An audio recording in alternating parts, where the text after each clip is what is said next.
y entonces estamos muy agradecidos y muy entusiasmados y es un gran honor tener aquí al maestro Pedro González Olvera. El profesor González Olvera es licenciado en Relaciones Internacionales de la Facultad de Ciencias Políticas y Sociales de la Autónoma de México, con también una maestría en Relaciones Internacionales de la misma institución.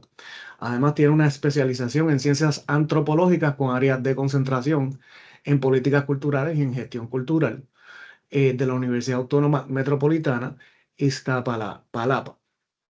Fue profesor durante más de 25 años en la Facultad de Ciencias Políticas y Sociales de la UNAM, en donde también ocupó los cargos de secretario técnico del sistema Universidad Abierta, secretario técnico del Centro de Relaciones Internacionales y coordinador de esta misma dependencia.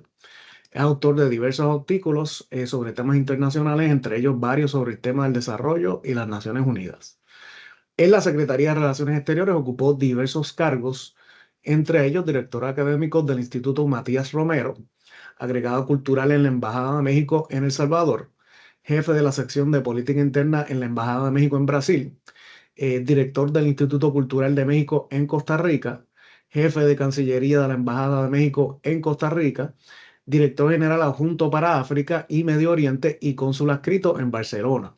Se retiró del Servicio Exterior Mexicano con el rango de embajador. Fue integrante de la Cátedra Fernando Solana en el bienio 2017-2019, adscrito a la Facultad de Estudios Superiores Actalán de la UNAM.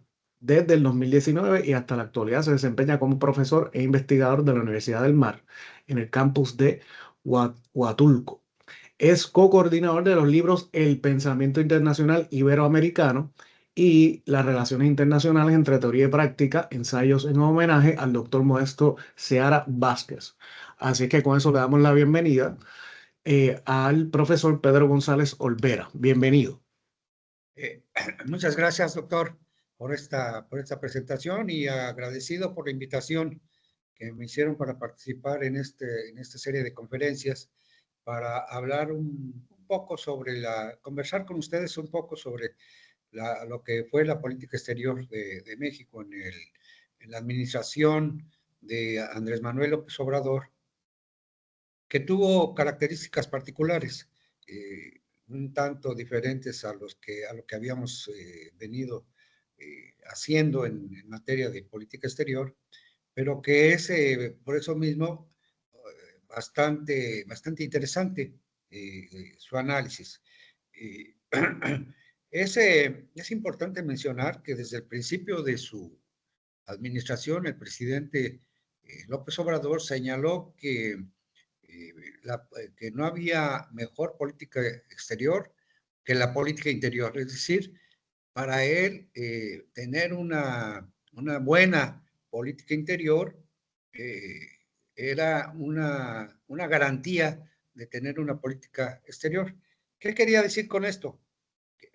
Lo que quería señalar es que si tenía un país en orden, si no había corrupción, si había una buena imagen de respeto y autoridad eh, en, en el interior, esta imagen se iba a reflejar al exterior y por lo tanto íbamos a tener también una imagen de respeto y autoridad en un contexto internacional, por más complicado que fuera. Bastaba entonces con tener esa adecuada política interior o un país en orden, para decirlo en nuestras palabras, un país que mantuviera ciertos márgenes de democracia, de estabilidad, de ausencia de corrupción, de progreso, de desarrollo, de combate a la desigualdad. Sin embargo, el presidente mismo pronto se dio cuenta de que no era suficiente con esto, de que había que ejercer de cualquier manera una serie de acciones para vincularse con el exterior. Y lo hizo, o llevó a cabo esta serie de acciones con, con un estilo muy personal también, que va a tener varias características, ¿no? Entonces, lo que yo les voy a mencionar aquí de manera pues breve, rápida, es algunos de los aspectos más importantes o que podemos señalar como más destacados del ejercicio de la política exterior durante la administración anterior a la que tenemos apenas iniciada hace un mes. Entonces, desde el principio de su administración, el presidente López Obrador se enfrentó, como todos los presidentes, eso es algo que no pueden eludir, se enfrentó a la relación o a los problemas que acarrea la relación con los Estados Unidos. La relación con Estados Unidos para México siempre ha sido un problema o una serie de problemas. Es cierto que también a veces hay nichos de oportunidad, como por ejemplo los tratados de libre comercio, que han permitido que México se convierta en el país que ocupa el primer lugar en materia de exportaciones a los Estados Unidos. Pero al mismo tiempo tenemos problemas, siempre tenemos problemas. Y lo primero que te enfrentó el presidente López Obrador fue la presidencia de Donald Trump. La primera presidencia. Un presidente que había amenazado a México con construir un muro, que empezó a hacerlo, por cierto, que decía que todos los migrantes mexicanos eran delincuentes, eran malos hombres, y que todo lo mal que pasaba a Estados Unidos provenía del sur, particularmente de México. Entonces, hubo incluso amenazas como las que está haciendo ahora, exactamente igual a lo que está amenazando ahora. Amenazó a México con imponer un arancel del 25%, para que se den cuenta de que esto que está haciendo ahora con esas amenazas no es nuevo. Amenazó entonces con imponer a todas las mercancías mexicanas que llegaran a Estados Unidos con un arancel extra del 25%. Si México no detenía el flujo de migrantes centroamericanos y de otros países que aumentaba cada día. Y naturalmente eso obligó a la administración López Obrador a tratar de detener ese flujo de migrantes, que se mostraba particularmente, sobre todo en los medios, en las famosas llamadas caravanas de migrantes que llegaban desde la frontera de México con Guatemala. Se juntaban cientos, a veces miles de migrantes en esa frontera, y entraban a México como en grupo, y entonces iban avanzando paulatinamente para tratar de llegar a la frontera con Estados Unidos. Lo que pasó con la amenaza del 25% fue que el presidente cambió su política migratoria, que había sido originalmente de puertas abiertas. Tuvo incluso una frase muy peculiar de México, no sé si la usen también en Puerto Rico, que decía, donde comen dos, comen tres, ¿no? Para decir que era suficiente o había suficientes recursos en México para que estos centroamericanos también tuvieran acceso, pues, a esos recursos, ¿no? Y entonces, por las amenazas del presidente Trump, la política migratoria cambió radicalmente. En lugar de esas puertas abiertas, se mandó a la Guardia Nacional, tanto a la frontera sur como a la frontera norte, para detener a las caravanas. La amenaza, pues, temporalmente, nosotros pensábamos que era definitiva, pero ya vemos ahora que es temporal, que era temporal, se diluyó, ¿no? Nunca nos imaginamos que esa amenaza se iba a volver a hacer ahora en estos días, ¿no? No. Pensábamos que Donald Trump no iba a ganar las elecciones, por lo menos muchos de los mexicanos estábamos convencidos de que no iba a ganar, y pues la verdad que nos enfrentamos a una realidad que no esperábamos y que ahora se ha convertido en una nueva amenaza, ¿no? Entonces, Estados Unidos siempre es la prioridad número uno que tienen los gobiernos de México. Es tanto para atender estas amenazas como para atender las posibilidades de éxito que pudieran darse, como esto de que ha convertido al país en un país exportador, no solamente de bienes de consumo, sino de bienes industrializados también, no solo materias primas, que también se siguen invirtiendo. El caso es que se detuvo temporalmente la migración con la Guardia Nacional, pero no solamente eso. México aceptó en los hechos, aunque no en el nombre, convertirse en lo que se llama un tercer país seguro, a donde llegan los migrantes o a donde expulsa a Estados Unidos los migrantes, porque esa es la realidad, expulsa a los Estados Unidos a los migrantes que han pedido asilo. Entonces, mientras se tramita el asilo de estos migrantes, tienen que salir del país.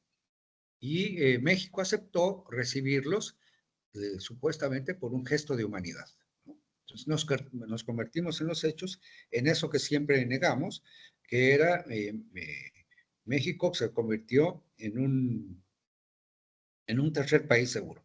Y Trump no era el único, ¿no? Había también senadores de derecha e incluso de extrema derecha que estaban amenazando a México, que manifestaban su preocupación por el tema del tráfico de drogas, en particular uno que se ha convertido pues en la cabeza de turco del combate que hacen los Estados Unidos, que es el fentanilo, ¿no? Una droga poderosísima, ¿no? Que causa estragos en la gente que lo consume, que causa una adicción casi inmediata, ¿no? Y que es producida tanto en México como en China, ¿no? Y llega a Estados Unidos la China a través de México. Eso no se puede negar, ¿no? Entonces, estos senadores también tenían una amenaza. Y ahora tenemos otra posible amenaza, no solamente con Trump, sino con quien va a ser el secretario de Estado, ¿no? Que como ustedes saben, pues es el equivalente a ministro de Relaciones Exteriores. Marco Rubio es también un político norteamericano, que como ustedes saben es de origen cubano, pero que es antimexicano. Entonces, la perspectiva no es muy venturosa. Por fortuna para el presidente López Obrador, llegó Biden Joe Biden a la presidencia, y ahí entonces lo que tuvimos fue una política de tolerancia hacia, hacia el presidente López Obrador, que a veces tenía gestos antinorteamericanos, eh, sobre todo con el presidente Biden, ¿no? eh, quien con frecuencia tenía desplantes y cambios de humor hacia los Estados Unidos, eh, a veces con razón, también porque pues, el intervencionismo norteamericano en México y en toda América Latina sigue existiendo. No ha desaparecido, a pesar de que ya no hay intervenciones militares o ya no hay invasiones militares, pero el intervencionismo a través de diferentes formas sigue existiendo. Los embajadores norteamericanos que se reúnen y que mandan mensajes, pues ahí están, ¿no? Nosotros tuvimos a un embajador, y todavía está por acá, pero ya está por irse, Ken Salazar, que se hizo muy amigo del presidente.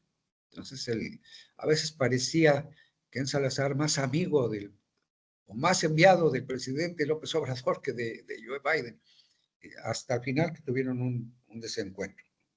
Pero en este contexto de relación con Estados Unidos, no tuvimos un presidente al que no le gustaba viajar, no le gustaba viajar al extranjero. Entonces viajó muy poco, hizo muy pocas giras, una vez a Naciones Unidas, un par de veces a Estados Unidos y otra gira por el sur de América Latina. Eso fue todo. Hizo también en relación un discurso en Naciones Unidas, al que no le tenía, por cierto, para decirlo de una vez, el presidente López Obrador no le tenía mucha confianza a Naciones Unidas. Varias veces lo calificó como un florero, como una organización que estaba de adorno. Eso es lo que quería decir con un florero. Y en esta relación, pues fue a pronunciar un discurso sobre cómo podrían resolverse los problemas de la pobreza y la desigualdad, pero lo hizo en el Consejo de Seguridad mientras México era parte de esta dependencia de Naciones Unidas. Y recibió muchas críticas porque los delegados o los representantes permanentes de los países que tienen presencia permanente en el Consejo de Seguridad dijeron que ese no era el lugar para presentar ese tipo de discursos, ¿no? Pero de cualquier manera, no era así como que una relación muy, muy estrecha con Naciones Unidas, a pesar de que se trabajó bastante por parte de la representación permanente. Como también ustedes saben, son estudiantes pues de relaciones internacionales o tienen que ver con política internacional, y como todos los países tienen una representación permanente, y la representación permanente de México es bastante activa. Incluso a veces, fíjense qué paradojas, la representación permanente tuvo un par de choques con la política del presidente López Obrador respecto de Ucrania. Mientras de la guerra con Ucrania y Rusia, mientras el presidente afirmaba públicamente que México era neutral, la delegación permanente votaba una resolución en contra de Rusia por su invasión a Ucrania, ¿no? Entonces, la relación tanto con Estados Unidos como con Naciones Unidas fue, si no conflictiva, sí por lo menos llena de contrastes. Llena de contrastes porque sí colaborábamos de manera permanente, como ha sido la política de Estados Unidos. México ha sido, o había sido tradicionalmente, uno de los mayores partidarios de la Organización de Naciones Unidas y de su trabajo en el mundo.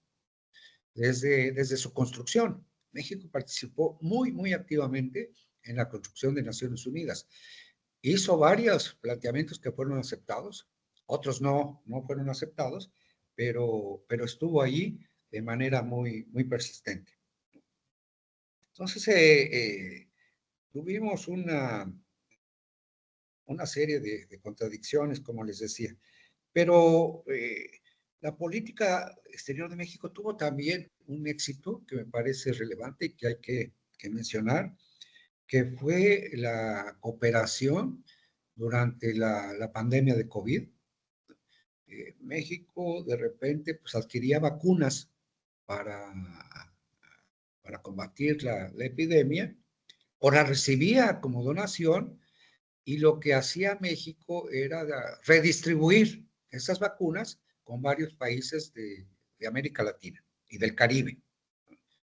Entonces, se convirtió México en uno de los principales promotores de lo que después se llamó la diplomacia de las vacunas. Hacía una diplomacia que le acercaba a estos países latinoamericanos con redistribuyendo sin costo estas vacunas que le habían llegado a México también sin costo, hay que decirlo. No es que México las comprara, sino que le llegaban en donación y México las redistribuía. Entonces hubo varios países que fueron beneficiados con esta política. Pero no solamente eso, también en esta diplomacia de las vacunas, México desplegó una política que podemos llamar de rescate de mexicanos que quedaron varados en diferentes países del mundo por el cierre de los aeropuertos. Pues no sé, la verdad, no sé qué edad tengan ustedes, pero deben estar muy jóvenes. Probablemente les tocó apenas el inicio todavía no estaban en la universidad cuando la pandemia de COVID, y muchos aeropuertos se cerraron y los mexicanos quedaron, cerca de 20,000 mexicanos quedaron varados en diferentes países del mundo. Bueno, el gobierno implementó entonces un puente aéreo, ¿no?, para ir a rescatar a estos mexicanos de una manera muy, muy eficiente, porque estos mexicanos varados no contaban con recursos para regresar. De repente se les cierran las puertas del aeropuerto, sus vuelos quedan suspendidos y no tienen cómo mantenerse. Y entonces hay un ejercicio que se llama de protección consular, por el cual se va a rescatar esta. Y dicho sea de paso, debo mencionar que México tiene uno de los sistemas más extendidos de protección a sus connacionales en el mundo. El sistema consular que tiene México realiza un trabajo de protección muy intenso, muy eficiente para todos los mexicanos que tienen problemas. Eh, por lo demás, un dato que tal vez ustedes no sepan, pero México es el país que tiene la red consular más grande en Estados Unidos. México cuenta con 52 consulados en Estados Unidos. Entonces, para que ustedes se den cuenta del trabajo que se hace. Desde luego, esto responde a que la comunidad mexicana en Estados Unidos, pues es la comunidad más grande que existe, por razones naturales, ¿no? La vecindad, el hecho de que en el siglo XIX, durante la guerra con Estados Unidos se quedó con la mitad del territorio mexicano y se quedaron mexicanos por allá, y entonces se ha ido desarrollando un sistema de protección consular que es uno de los más eficientes, con este número de consulados que tenemos en Estados Unidos y que tenemos también en el resto del mundo, ¿no? Entonces, este trabajo se hace en Estados Unidos, es parte también del trabajo de la relación con nuestro vecino del norte, ¿no?, que, como les decía, está lleno de paradojas, está lleno de contradicciones, está lleno de idas y venidas, está lleno de contrastes, pero que a final de cuentas, para que ustedes lo tomen en cuenta, es la relación más importante que tenemos en el mundo. Dígase lo que se diga, ¿eh? Porque, por otro lado, México también tiene una política latinoamericana. Desde el siglo XIX. Desde el siglo XIX, México se declaró un país hispanoamericano. En ese entonces no existía Latinoamérica, sino éramos Hispanoamérica. Y desde ese siglo, desde poco después de que fuéramos un país independiente, México ya estaba teniendo contactos con con el resto de los países hispanoamericanos, ¿no? Estaba proponiendo reuniones o estaba asistiendo a las reuniones que Simón Bolívar había planteado, y México había incluso también un secretario de Relaciones Exteriores llamado Lucas Alamán, propuso lo que se llamó un pacto de familia.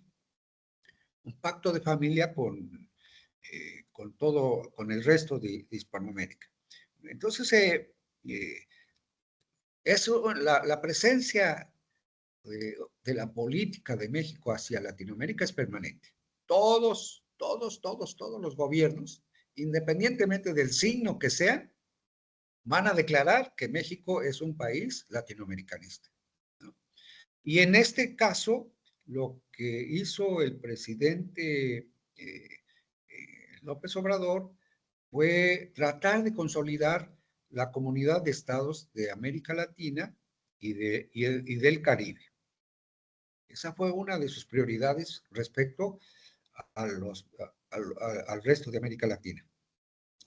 Entonces, incluso en algún momento se planteó la posibilidad de que esta comunidad, CELAC, como se le conoce, fuera una organización que sustituyera a la vieja organización de Estados Americanos, a la que se considera en este gobierno, tanto en el anterior como en el presente, como un organismo obsoleto que sirvió mucho tiempo como justificación de golpes de Estado, ¿no? Y que entonces había que fortalecer. Ahí México ocupó un par de años la presidencia, durante el cual la CELAC tuvo una actividad importante, ¿no? Entonces, eh, eh, prácticamente todos los países de América Latina participaron en la CELAC, excepto Brasil, cuando estuvo gobernado por Jair Bolsonaro. Ahí, en este tiempo, las relaciones con Brasil fueron bastante frías, no hubo un mayor acercamiento. De cualquier manera, las relaciones con Brasil, también se los voy a decir de manera abierta, han sido siempre de una competencia soterrada, ¿no? Subterránea. No se dice abiertamente, pero se entiende que México y Brasil son los dos países líderes de América Latina y que en ese liderazgo hay una competencia para ver cuál sobresale sale más, ¿no? Entonces, hubo esta política y mientras buscábamos que se desapareciera la OEA, no hubo mayor eco en esta propuesta. De cualquier manera, hubo diferencias grandes eh, con, eh, con el secretario general de la OEA. Hubo discusiones fuertes con él, ¿no? La representante de México ante la OEA tuvo una actitud dura con el secretario y la ha tenido respecto de la OEA, ¿no? Entonces, por otra parte, la cooperación de México con Centroamérica ha sido también una constante en la política exterior, por lo menos desde los años 60 del siglo pasado. Cuando por fin, después de mucho tiempo, México volteó a ver a sus vecinos inmediatos del sur, empezó a desplegar una política de cooperación. Y esta política de cooperación se empezó a manifestar en el sexenio de López Obrador, que también se extendió a algunos países del Caribe con dos programas que ya habían sido implementados en México. Dos programas de apoyo sobre todo a los jóvenes, ¿no? Y uno otro que se llama Jóvenes Construyendo el Futuro en Centroamérica y el Caribe, mediante el cual se dio apoyo financiero para que se pudieran crear empleos y para que se evitara la migración masiva. También hay que decirlo, en México no se mencionaba mucho, ahora ya se reconoce, pero no se mencionaba mucho que México tenía también intereses nacionales. Casi que como decir que México tenía interés nacional era una grosería, ¿no? Pero la, la política internacional eh, de México ya reconoce que tiene intereses. Y por supuesto, eh, recibir demasiados migrantes es un problema para México, es un problema para las ciudades que están en el norte, para las ciudades que están en el sur, atender a todos estos migrantes, porque no hay trabajo, no hay suficientes recursos, y entonces se van creando cinturones de miseria en México, ¿no? Que no existían. Es decir, no existían, aparte de los que ya tenemos, ¿no? No es que no es que no los haya en México, pero no existían, ¿no? Entonces, la cooperación con Centroamérica tiene ese interés, ¿no? Por otro lado, debemos hablar de que contra lo que él quería, de su política interna como la mejor muestra de política exterior, el propio presidente empezó a desplegar una diplomacia, que podemos llamar eso, diplomacia presidencial, en donde el presidente empezó pues a dar opiniones, a hacer reclamos sin ninguna limitación por diferentes casos. Y empezamos a tener conflictos, ¿no? El primero que se manifestó fue una carta que envió al rey de España y al Papa Francisco para que tanto el rey como el Papa pidieran perdón por los abusos y los excesos que se habían cometido durante la conquista española. Como, eh, como el presidente perdón, el rey de España no le contestó, pues entonces el presidente puso en pausa, póngalo entre comillas, los vínculos con este país. Los vínculos diplomáticos, no, las relaciones comerciales y económicas siguen igual. España sigue siendo la puerta para el ingreso de los productos mexicanos a Europa. Es uno de los socios más importantes en Europa. Y entonces todavía hay ese conflicto, digamos, diplomático con España, porque la actual presidenta decidió prolongar. Incluso decidió no invitar al rey de España, como es tradición, a la toma de posesión, lo cual España consideró pues, una afrenta. Perdón. Consideró una afrenta y entonces las relaciones políticas diplomáticas están distantes.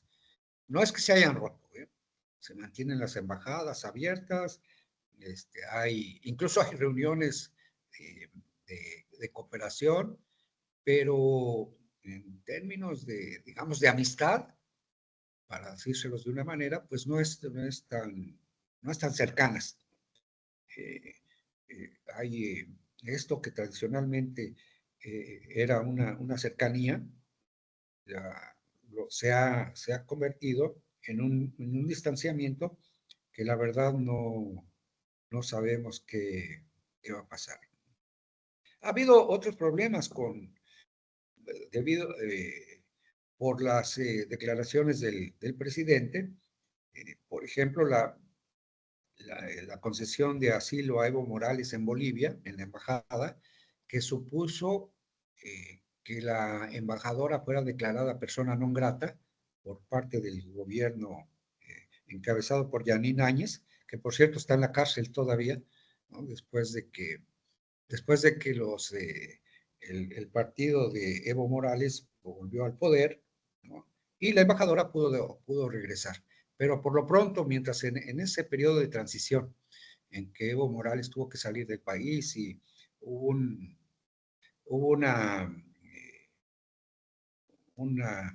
gobierno provisional encabezado por esta señora, pues la embajadora tuvo que salir de Bolivia y hubo un deterioro en las relaciones bilaterales hasta que hubo votaciones y resultó electo un compañero de Evo Morales. Y lo mismo sucedió en Perú también, en donde el presidente Pedro Castillo fue apartado de su cargo, ¿no? Y el presidente López Obrador hizo unas declaraciones que no le gustaron al gobierno que sucedió a Pedro Castillo, y de nuevo el embajador de México en Perú fue declarado persona non grata. Nunca había pasado esto, Nunca un embajador o dos embajadores habían sido declarados personas non gratas en tan poco tiempo. Eso es algo inédito que se va a sumar a después con lo que vamos a ver más tarde, porque las relaciones con Perú todavía en la actualidad también están distantes. No, no tenemos embajador en Perú, ¿no? Y Perú no tiene embajador en México. Y esto ha tenido lo que se llama daños colaterales, porque la Alianza del Pacífico, que había sido uno de los intentos de integración más exitosos hasta la llegada de López Obrador, pues ha sufrido un deterioro, ¿no? Eso nadie lo puede negar. El propio presidente se negó a darle personalmente la presidencia que le correspondía a Perú, a la presidenta que tomó el poder, ¿no? Dina Boluarte, y entonces si la Alianza del Pacífico no había sido de una prioridad para el presidente López Obrador, lo fue todavía menos. Sigue funcionando. La Alianza del Pacífico sigue funcionando, pero ya no con la misma dinámica extensa e intensa que tenía hasta la llegada del presidente López Obrador.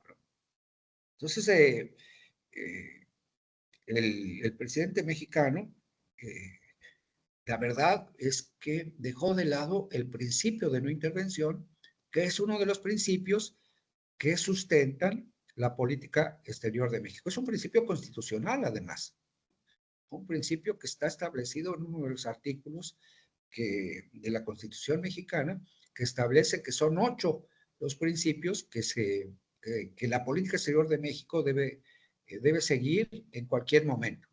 Y uno de esos principios, probablemente el más importante, porque México lo tiene como parte de su experiencia internacional, es el de no intervención. Entonces, cuando el presidente mexicano hace declaraciones sobre la situación interna de un país, está rompiendo con el principio de no intervención. Ahora bien, todos los presidentes mexicanos, todos, lo han hecho en algún momento, ¿no? Han dejado de lado el principio. No lo han hecho, no lo habían hecho tan frecuentemente como lo hizo el presidente López Obrador. Pero todos los presidentes mexicanos, cuando consideran que hay una causa superior, han roto el principio de no intervención. Por ejemplo, el presidente Echeverría dejó de lado el principio de no intervención cuando se dio el golpe de Estado en Chile. El presidente López Portillo, José López Portillo, dejó de lado el principio de no intervención cuando la revolución sandinista en Nicaragua. Y así, todos los presidentes han dejado de lado el principio de no intervención cuando consideran lo que yo llamo una causa superior, es decir, superior a la no intervención, que es necesario que se deje el principio de no intervención de lado para,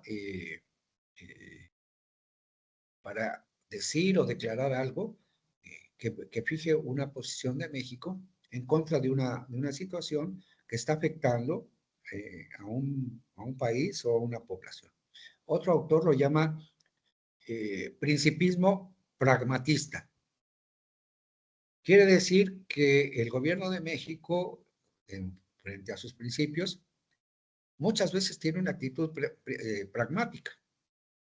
Es decir, que es necesario dejar de lado los principios para,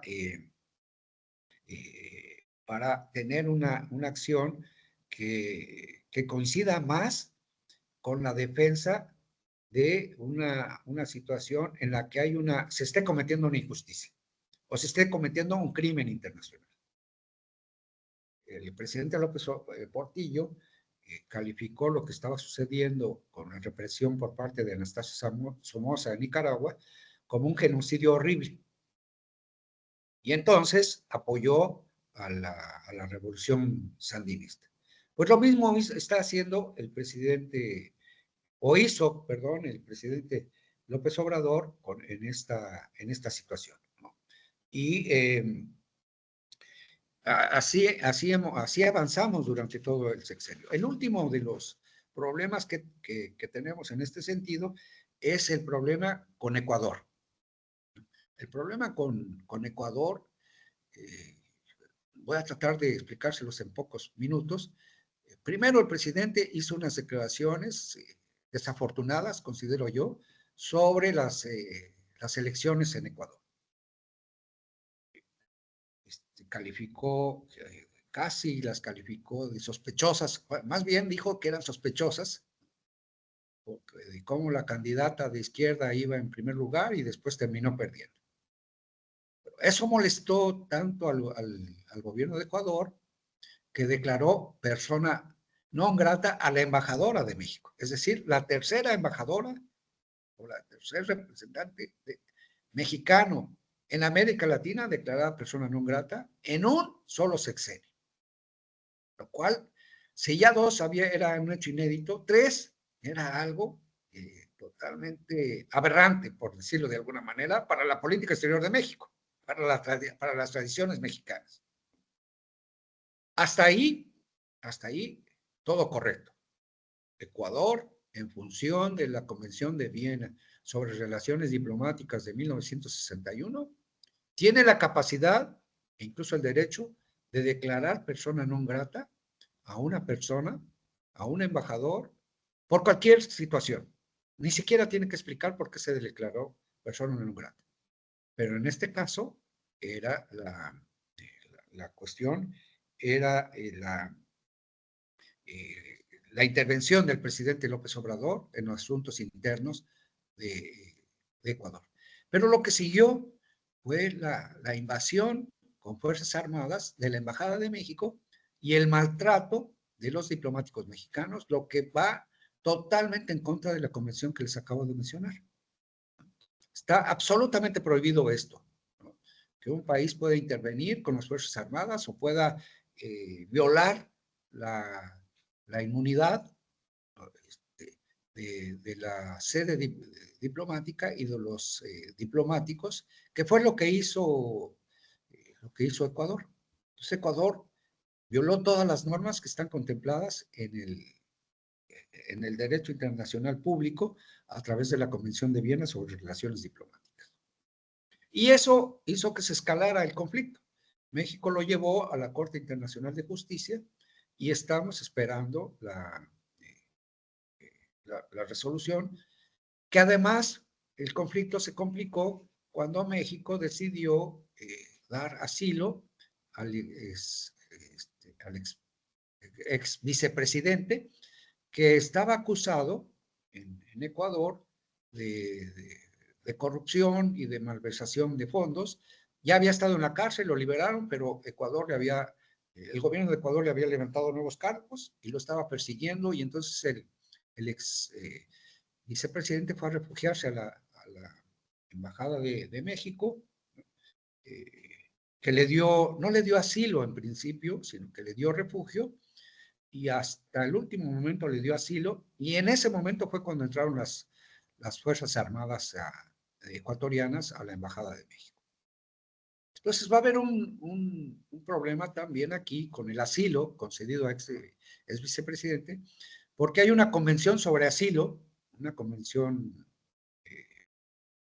latinoamericana, americana, de Caracas, de 1951, me parece, 51, el año por ahí anda, pero que tiene una contradicción en un par de artículos. El artículo 3 dice que no se debe conceder asilo a un delincuente, ¿no?, que está siendo perseguido por el gobierno en turno. Pero por otro lado, el siguiente artículo, el artículo 4, indica que es el país que concede asilo el que va a calificar si el asilado es delincuente o no es delincuente. Entonces, el país, en este caso, Ecuador califica de delincuente al ex vicepresidente, y México le da asilo porque lo considera perseguido político. Ahí la Corte Internacional de Justicia tiene que decidir quién tiene la razón. Pero el problema está ahí. Es uno de los problemas más graves que tuvimos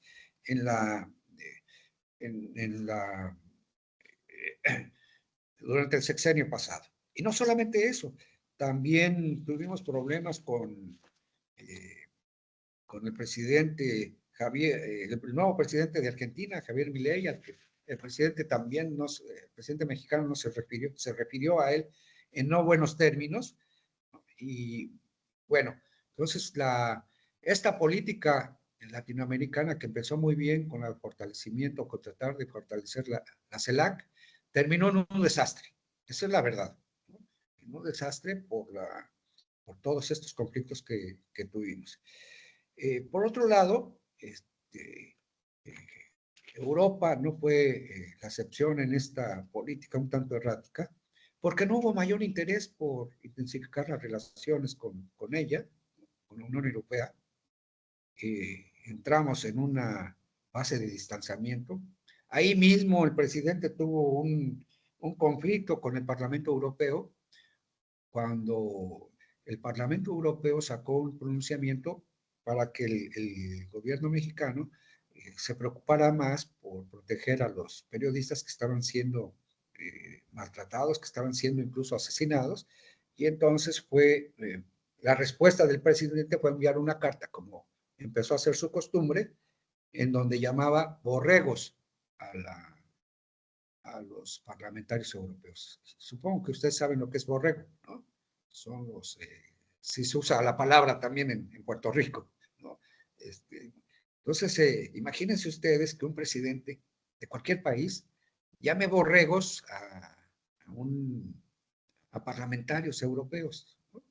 Por un pronunciamiento que la verdad pues no tenía mayor intención que tratar de llamar la atención sobre lo que estaba sucediendo con el periodismo en México, ¿no? Lo mismo sucedió con Asia y África. Tampoco hubo un mayor interés de acercarnos con estos países, aunque con China también tuvimos una política contradictoria. Con China tenemos un comercio muy importante. Incluso parte del superávit que tenemos con los Estados Unidos lo perdemos con China. Le compramos más de lo que vendemos. Pero hubo a veces un acercamiento, a veces un alejamiento, otra vez con su costumbre de enviar cartas, porque fue digamos, de parte de la diplomacia presidencial, pues fue una diplomacia de misivas, de cartas. Entonces el presidente, cada que tenía un asunto que tratar, en lugar de tomar el teléfono y llamarle a su colega, enviaba cartas. Y en esta ocasión al presidente Xi Jinping le mandó una carta para decirle que se preocupara por el fentanilo que se estaba produciendo en China, que estaba llegando a México y que lo estaba perjudicando. La verdad es que el presidente Xi Jinping no se preocupó por contestar la carta, mandó a una funcionaria de tercer nivel del Ministerio de Relaciones Exteriores contestándole que China no estaba enviando cargamentos de este tipo a México. Evidentemente, China no va a aceptar esto, ¿no? Y evidentemente, pues, no es el gobierno de China el que manda los cargamentos de fentanilo. Son cargamentos que vienen de manera subrepticia, de contrabando. Si no, no fueran drogas ilegales, pues, ningún gobierno se va a hacer eso. Pero es evidente que sí llegan cargamentos de fentanilo, pero que también en México se produce fentanilo, ¿no? Entonces, estamos en una situación en donde, pues no sabemos, la verdad no sabemos qué hacer, o no supimos qué hacer con China. Y menos lo vamos a saber ahora con el presidente, las amenazas del presidente Trump, ¿no? Entonces, la verdad es que ya para ir terminando, que ya me extendí un poco,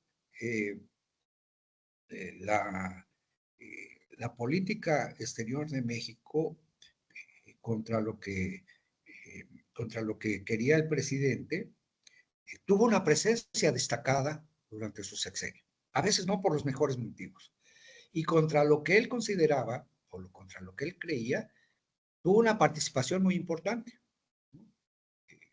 Hubo un estilo personal de hacer política exterior, muy, muy personal, muy de conflicto, muy de carta, eh, que a veces no medía las consecuencias de lo que se estaba haciendo. Y entonces, el hecho, por ejemplo, de desaparecerse del ámbito internacional, con su ausencia en las reuniones del Grupo de los 20, en las reuniones de la PEC, en visitas a otros países, en situaciones en que pues fueron francamente groserías. Una de ellas que es de protocolo, vino el rey de Suecia, hizo una visita oficial a México. El rey de Suecia ofreció una cena para el presidente y el presidente no fue a la cena, con el pretexto muy infantil, digamos, muy, no sabría ni cómo calificarlo, de que como se levantaba muy temprano, también se dormía muy temprano. Entonces, no podía ir a ese tipo de cenas, pero es una grosería en términos de protocolo enorme para un jefe de Estado de otro país, ¿no? Entonces, es una política exterior que nos costó mucho en términos de presencia, con pocos éxitos, como la diplomacia de las vacunas, como eh, fortalecimiento temporal de la CELAC, porque hoy que está en manos la presidencia está en manos de Honduras, pues no tiene una actuación muy destacada. Incluso hubo protestas porque la presidenta de Honduras sacó un desplegado, un pronunciamiento en nombre de la CELAC, pero no construyó antes el consenso. No le preguntó a todos los países si estaban de acuerdo y hubo protestas de los de quienes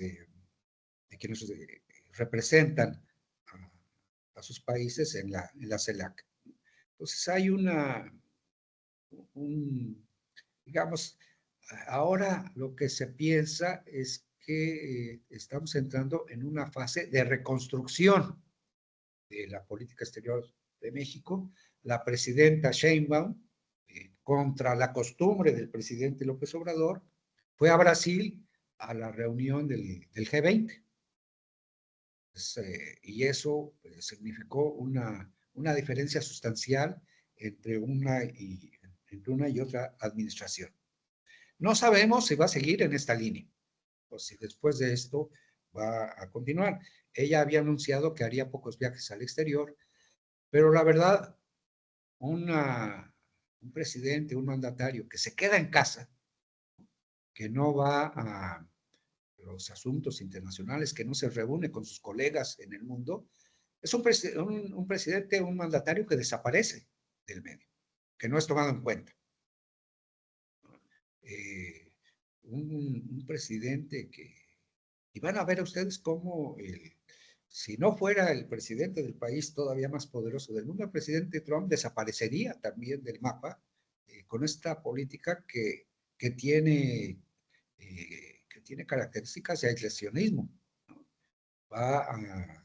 De nuevo, el presidente Trump va a menospreciar a la ONU, le va a reducir los fondos y entonces vamos a tener una política en donde México puede tener un papel importante recuperando para sí la importancia que se le debe dar a Naciones Unidas. Después en términos de organización internacional, Naciones Unidas es la organización que más le importa a México. No hay otra. Estamos en la OEA casi por obligación, estamos en la CELAC porque quisimos reconstituirla, pero no hay otra organización que nos importe históricamente tanto como la Organización de Naciones Unidas. Y recuperar ese prestigio va a costarle trabajo a México, recuperar su presencia en América Latina, rehacer las relaciones con los países con los que tenemos problemas. Pues es una tarea gigantesca que no va a ser fácil. Entonces la presidenta Sheinbaum tiene un panorama muy complicado en materia de política exterior por la herencia que le dejó el presidente López Obrador. En síntesis, la política exterior del presidente López Obrador fue una política exterior que tuvo más un saldo negativo que un saldo positivo. Y eso, pues, ustedes como estudiosos de la política internacional y acaso estudiosos de lo que pasa en México, podrán comprobarlo con los diferentes textos y artículos que se han escrito al respecto. Yo lo dejaría aquí para empezar una sesión de preguntas, para no aburrirlos demasiado con tanta palabrería, pero espero que haya sido de su interés. Estoy a su disposición para las preguntas que quieran hacer. Sí, muchas gracias. No, definitivamente es sumamente interesante nos presenta, ¿verdad? Unos detalles, muchísimos detalles que personalmente yo que seguí bastante de cerca, ¿no? Estaba viendo mucho la presidencia de Andrés Manuel López Obrador, ¿verdad? Como uno veía que definitivamente tenía ciertos choques a nivel internacional. En qué caso algunos choques, ¿verdad? Quizás no eran propiciados por él, pero que en otros casos, pues quizás también sí tenía unas discusiones, ¿verdad? Por diferentes razones que ya usted explicó y que me parecen sumamente interesantes. Vamos, tenemos algunas preguntas aquí.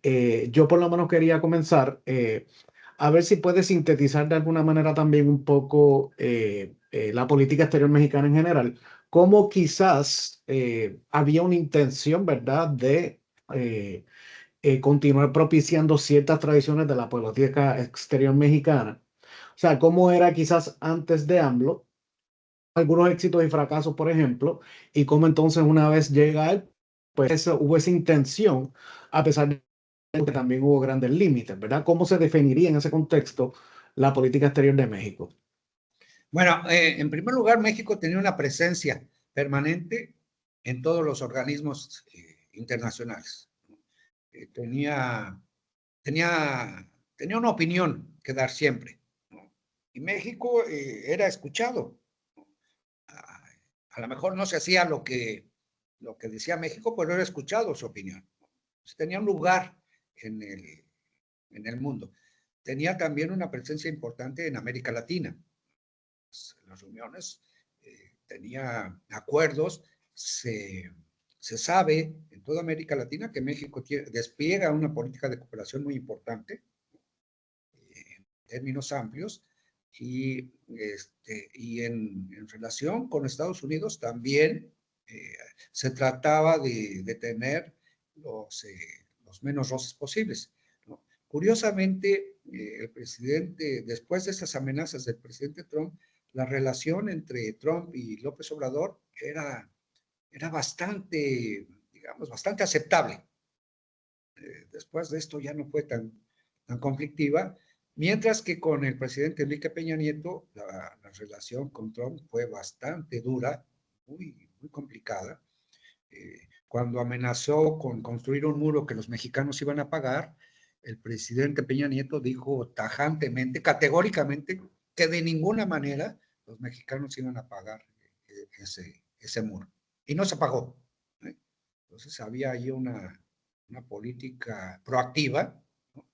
Y en cambio con el presidente López Obrador, eh, salvo los conflictos, esa política proactiva se quedó corta, salvo algunas pocas iniciativas, pero no hubo la presencia a la que estábamos acostumbrados de México en el exterior. Es una voz, o era una voz latinoamericana que se escuchaba, ¿no?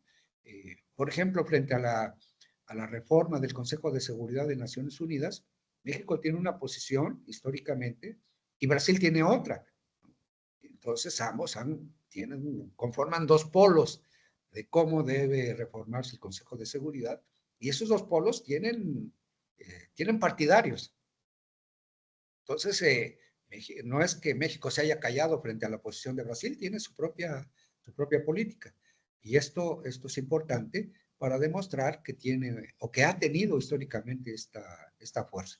Desde, desde, desde el fin de la Segunda Guerra Mundial y la construcción de Naciones Unidas, México ha tenido la, está, digamos, México ha tenido una política basada en el derecho internacional que lo ha llevado a apoyar las mejores causas de la humanidad, pero que ahora no es que las hayamos abandonado, simplemente nos quedamos callados.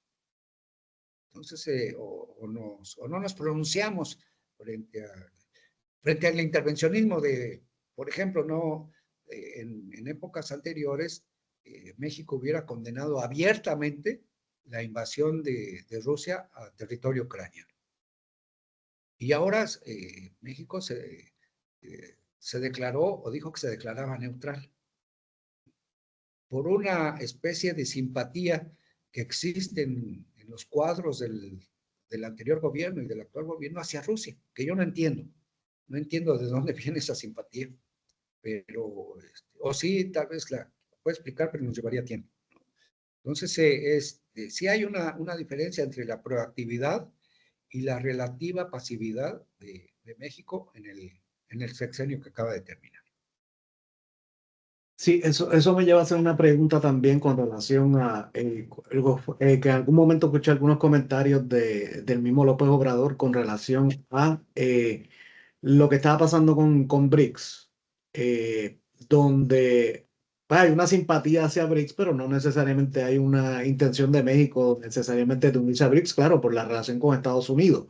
No sé si ha habido otros tipos de comentarios u opiniones al respecto, pero ¿cuál usted diría que es la naturaleza, llamémosla así, de esa realidad de la geopolítica y geoeconomía, ¿no? Contemporánea, ¿no? Sí, yo creo que ahí sí hubo una falta, otra vez una falta de pronunciamiento o de actitud frente a lo que está pasando en BRICS. BRICS se está convirtiendo en un grupo cada vez más amplio, porque ahora se acaba de ampliar en la última reunión que tuvieron en Rusia, se acaba de ampliar la pertenencia a BRICS, ya se queda BRICS por las iniciales de sus fundadores, pero ya no son solamente ellos, han ingresado otros países, y creo que México está quedando un poco afuera de esa dinámica internacional por esta ausencia que tuvimos de una política exterior más activa, ¿no? Ahora, la cuestión es que, por otra parte, es que México está tan prácticamente integrado a la economía norteamericana que es muy complicado diversificar sus relaciones internacionales. Una de las líneas de trabajo que siempre también se mencionan en la política exterior de México es la necesidad de diversificar su política exterior. Pero contrario a la diversificación, cada vez nos hemos integrado económicamente más a Estados Unidos. Y si hubiera una integración completa, estoy seguro que México lo aceptaría. Por ejemplo, la apertura de las fronteras para el libre paso de los trabajadores. México lo aceptaría porque a México le conviene, a Estados Unidos también le convendría, pero Estados Unidos no quiere porque teme una invasión masiva de migrantes, no solo de mexicanos, sino de toda América Latina y de otras partes del mundo, ¿no? A través de México estaban llegando ya de Haití, de África, de la India, de todo el mundo, cubanos, por ejemplo, también hay una migración cubana extraordinaria, que no viene no solamente quiere ir a Estados Unidos, también se va para Europa, pero, si se diera esa posibilidad, no dudo que México la aceptaría, ¿no? Que México vea como la mejor opción en todo este contexto la integración con Estados Unidos. Y con Canadá, que ahora pues hasta tenemos problemas porque hasta nos quieren sacar, hasta Canadá nos quiere sacar de la integración, ¿no? Sí, voy a leer algunas preguntas aquí del público. Dice, ¿cómo evaluaría la cooperación en materia de seguridad entre México y Estados Unidos durante el mandato de Trump? Bueno, ahí cambió, teníamos un acuerdo que se llamaba Iniciativa Mérida y cambió por una que se llama Acuerdo Bicentenario, que supuestamente era con menos presencia norteamericana en el combate a la inseguridad en México. Con la Iniciativa Mérida se habían comprometido los Estados Unidos a dar $500 millones en materia, no en efectivo, sino en materiales, armamento, carros para la Guardia Nacional, para el Ejército, etcétera. Y con el acuerdo bicentenario, México en realidad limitó la presencia, por ejemplo, de agentes de la DEA en territorio territorio mexicano. Entonces, este acuerdo bicentenario no dio los resultados que se pensaba iban a... se llama entendimiento bicentenario, en donde México puso como primera premisa la soberanía nacional. Entonces, aceptó la colaboración mediante el establecimiento de un enfoque integral en donde México pudiera decidir qué aceptaba y qué no aceptaba. Entonces es una limitación frente a la iniciativa Mérida que tuvimos en los gobiernos anteriores. Sí, otra pregunta que dice, ¿cree que la seguridad debe ser el enfoque con el cual se aborda la cuestión migratoria desde la política exterior? Perdón, ¿la puedes repetir, doctor? Sí, dice, ¿cree que la seguridad debe ser el enfoque con el cual se aborda la cuestión migratoria desde la política exterior? No, yo creo que debe ser un enfoque integral. ¿Cómo podemos hacer para que no vengan, que no salgan los migrantes? ¿Qué podemos hacer en términos de cooperación con los países centroamericanos para evitar que lleguen estas caravanas? En El Salvador, por ejemplo, hay una política de combate a las maras que le ha dado al presidente, en términos de seguridad, que le ha dado al presidente Bukele resultados. Pero en contrapartida, la violación de los derechos humanos en El Salvador ha sido una constante. Entonces yo creo que hay que atender, sí, el tema de seguridad, pero también el tema del respeto de derechos humanos, el tema del desarrollo y el tema de la desigualdad. Son todos temas que cuando se piensa en migración hay que tomarlos en cuenta, porque lo que queremos para nuestros migrantes mexicanos es lo menos que debemos hacer para atender también a los migrantes que vienen de otras partes del mundo. Si queremos que en Estados Unidos traten bien a nuestros migrantes, tenemos que aplicar una política que trate bien a esos migrantes. ¿Los vamos a regresar a su país? Sí, probablemente una política de retorno a sus países, pero respetando sus derechos humanos. Y luego estableciendo mecanismos para que lleguen de manera documentada, ¿no? Como queremos que se hagan en Estados Unidos, ¿no? Aumentando las visas, por ejemplo. En los Estados Unidos cada vez aumentan más las visas de trabajo para los mexicanos. Claro, mexicanos que tienen una cierta preparación, que les van a servir como, no para ir a los campos, sino que son fuerza de trabajo intelectual, digamos, ¿no? Ingenieros, químicos, físicos, que contribuyan incluso a ganar premios Nobel, ¿no? Eso es lo que quieren los Estados Unidos. Nosotros lo que queremos es simplemente que traten bien a nuestros indocumentados, pero a la vez creo que nosotros debemos tratar bien a los indocumentados que llegan de otros países. Sí, sin duda, una política de seguridad humana, ¿no? Es Exactamente. otra perspectiva, claro. Un poco relacionado, pero una pregunta interesante que dice aquí, ¿qué impacto han tenido las relaciones con Trump y Biden en la política interna de México y ligado quizás un poco a los derechos humanos de los inmigrantes?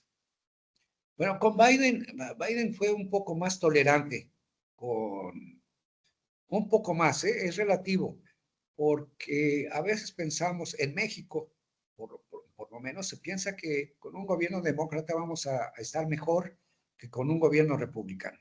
No sé por qué existe esa percepción, pero existe.